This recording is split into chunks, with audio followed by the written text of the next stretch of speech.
नमस्कार दोस्तों, मेरे चैनल भक्ति भाव टीवी में आपका स्वागत है। तो दोस्तों, आज के इस वीडियो में मैं आपको सुनाने वाली हूँ पौराणिक कहानियाँ। हर संस्कृति की अपनी पौराणिक कथाएं होती हैं, अर्थात वे कथाएं जिनमें सूरवीर पात्र होते हैं, देवता, दैत्यकार पशु, उन्नत तकनीकी और रमणीक स्थल होते हैं। हालांकि इन कथाओं की वैधता संदिग्ध होती है, लेकिन हम में इनके प्रति जबरदस्त आकर्षण होता है।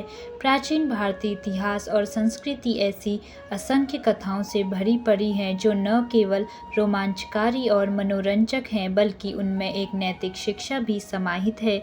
बच्चे पौराणिक कथाओं से क्या सीखते हैं? पौराणिक कथाएं बच्चों को उनके ही तरीके से नैतिक मूल्यों का ज्ञान देती हैं। बच्चे पौराणिक कथाओं से निम्नलिखित बातें सीखते हैं।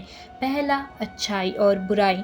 पौराणिक कथाएं पुण्य के महत्व को बार बार रेखांकित करके बच्चों को अच्छे और बुरे के बीच अंतर करना सिखाती हैं। इनमें यह भी बताया जाता है कि अच्छाई हमेशा बुराई पर विजय प्राप्त करती है। दूसरा, कल्पना शक्ति को पुष्ट करती हैं। पौराणिक कथाओं की अपनी एक दुनिया है जो उन्नत तकनीकों, रहस्यवादी प्राणियों और लुभावनी कल्पनाओं से भरी हुई है। इससे बच्चों का दिमाग दौड़ने लगता है, क्योंकि वे हर उस चीज़ की कल्पना करते हैं जिसके बारे में उन्हें बताया जाता है। इनसे यह सीख भी मिलती है, यदि आपके पास रचनात्मक है तो फिर कुछ भी असंभव नहीं है। तीसरा, बच्चों को संस्कृति से अवगत कराती हैं। बच्चे भारतीय संस्कृति में रचे बसे त्योहारों और रीति रिवाजों के महत्व और अर्थों को जानने लगते हैं। पौराणिक कथाएं बच्चों को मस्तिष्क के उपयोग से सिखाती हैं कि परिस्थितियों का मूल उद्देश्य क्या है, और इस तरह से ये उनकी जिज्ञासाओं को शांत कर देती हैं। चौथा, सम्मान करना सिखाती हैं। सम्मान और अनुशासन एक ही सिक्के के दो पहलू हैं। पौराणिक कथाएं बच्चों को अपने से बड़ों, शिक्षकों और साथियों का सम्मान करना सिखाती हैं। इससे बच्चों में बेहतर अनुशासन आता है। पांचवा, प्रेम की शक्ति का प्रदर्शन करती हैं। चाहे आपका प्रेम आपके परिवार के प्रति हो, शिक्षकों या फिर भगवान के प्रति, पौराणिक कथाएं बच्चों को सिखाती हैं कि प्रेम से सब कुछ जीता जा सकता है और सभी बाधाओं के बावजूद उन लोगों के साथ खड़े रहना जिन्हें आप प्रेम करते हैं, इससे बढ़कर दुनिया में कुछ नहीं है।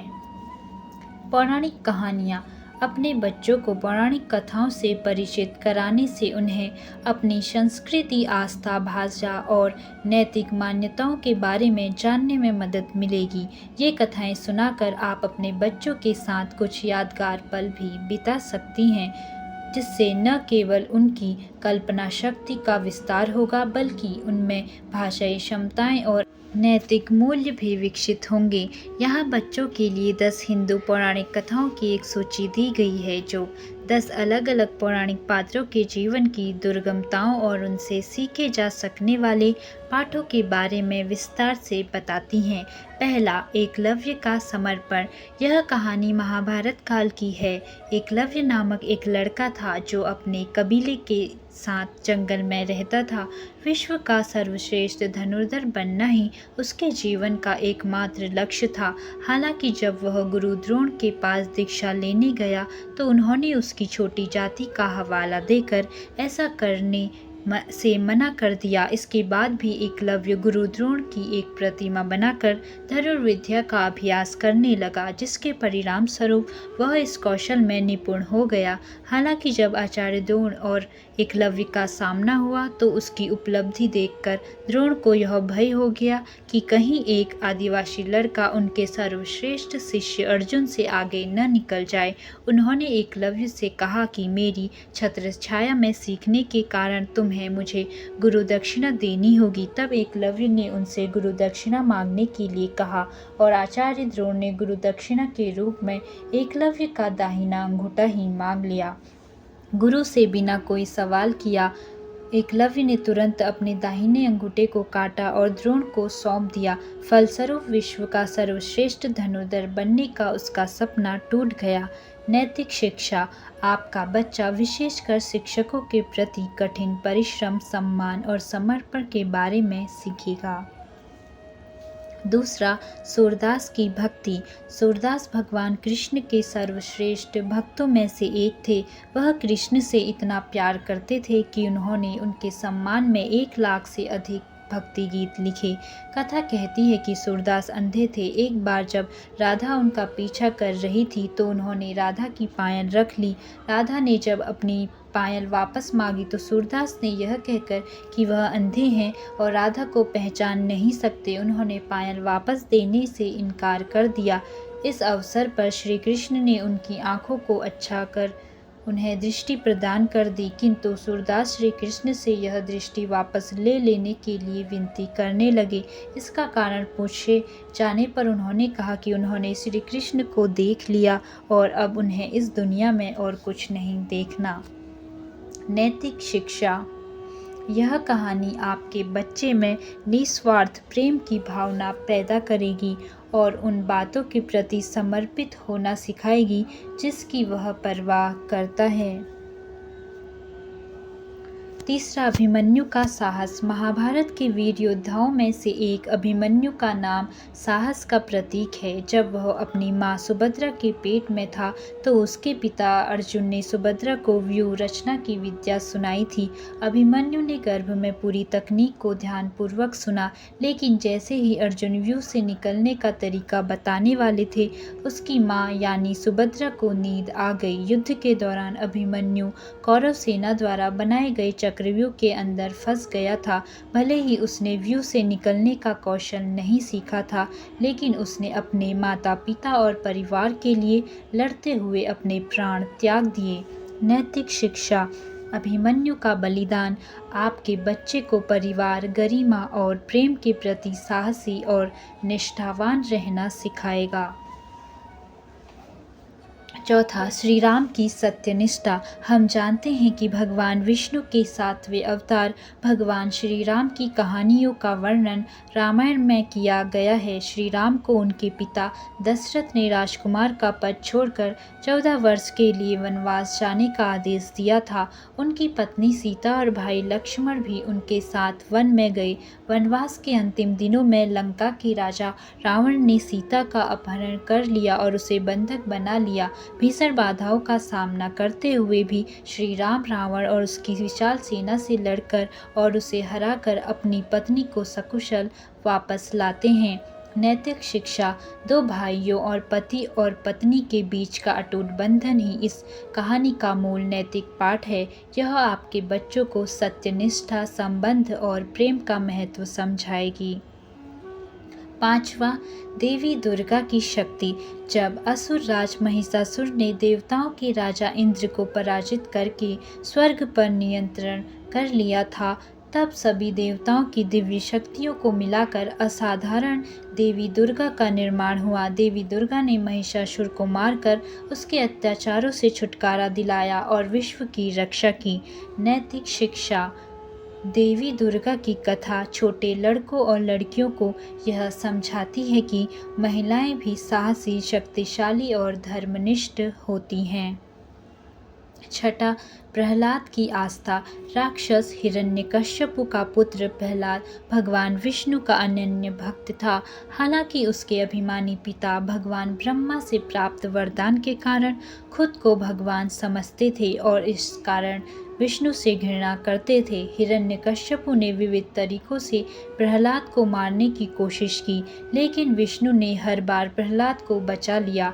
हिरण्यकश्यपु ने जब प्रहलाद के जीवन को समाप्त करने का अंतिम प्रयास किया, तब भगवान विष्णु ने नरसिंह अर्थात अर्धमानव अर्धसिंह अवतार लेकर उसका वध कर दिया। नैतिक शिक्षा। यह कहानी बच्चों को विश्वास, भक्ति और धैर्य के मूल्यों के बारे में सिखाएगी। 7वां, अर्जुन की एकाग्रता। महाभारत की एक अन्य कथा के अनुसार पांडवों और कौरवों ने आचार्य द्रोण से धनुर्विद्या का प्रशिक्षण लिया था। गुरु द्रोण अपने शिष्यों की परीक्षा लेना चाहते थे, इसीलिए उन्होंने एक पेड़ पर एक खिलौना पक्षी टांग दिया और अपने शिष्यों से उसकी आंख पर निशाना लगाने को कहा।